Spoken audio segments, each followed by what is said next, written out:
Hi, folks. I remember my grandma going through a gratitude bead with her wrinkled hands as she whispered to herself. "What's that, Grandma?" I asked her. This was my introduction to spirituality. Fast forward a decade later, I was introduced to an idea known to most people as the law of attraction. I remember my friend at the time coming to me and telling me that his girlfriend had downloaded this awesome documentary, which was the secret to getting anything you ever wanted. Seemed really interesting. I remember it had a really powerful effect on me. I'm sure many of you have watched this documentary. It is a powerful movie that states that we are able to manifest anything we want by holding on to the feeling of it, of having it, feeling of having it, and that we are all magnets and we attract everything into our lives by choice. I remember I was really excited after watching this documentary, and I got to work really quickly because this was a breakthrough for me. My grandma taught me the power of prayer and counting my blessings, and as far as I remember, everything that I prayed for and all the things that I was grateful for always coming my way and things always going right for me. But now I had a job. Not only did I have to ask for what I wanted, I also had to hold on to the feeling of having it. I got to work ASAP by creating a vision board and visualizing the things I really wanted. Folks, it works. I was able to manifest the girl of my dream. I was able to manifest the car I really wanted. I was able to manifest the job that paid me well and was also very fun.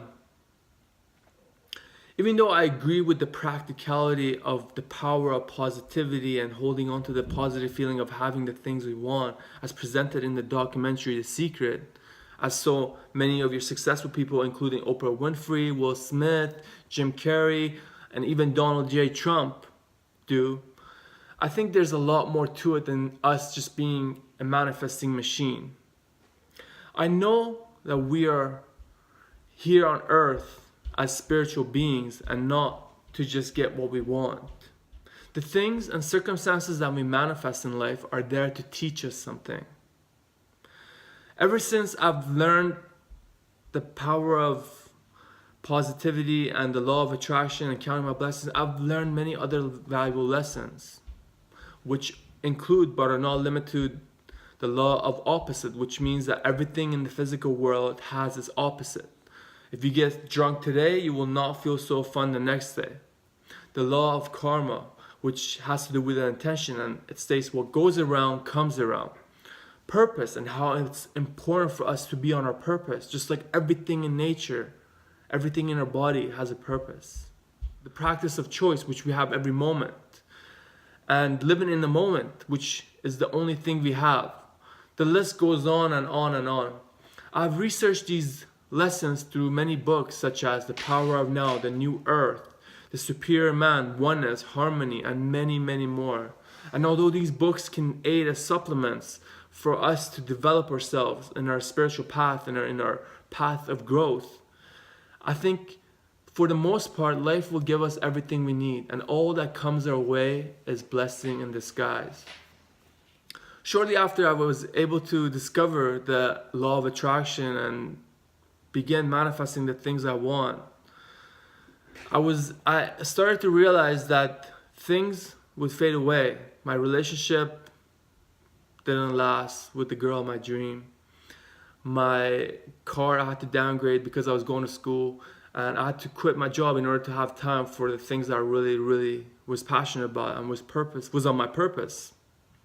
And this taught me a very valuable lesson, and which is that nothing lasts forever. And as I try to hold on to these things, I suffered greatly. This suffering led me more towards a deeper path because I wanted to find the answers to my suffering. I was able to look at things from a deeper perspective. And what I realized was that nothing or no thing lasts forever. That's right. No thing lasts forever. You see, that which we call our soul is also not a thing and is also immortal and last forever. Once we realize this, there's no fear and everything is alive. And today, while I speak in front of you, in front of this camera, I pray and hope that all beings in the world can experience this healing realization. And I'm deeply grateful for your presence. I hope you have a wonderful day. One love.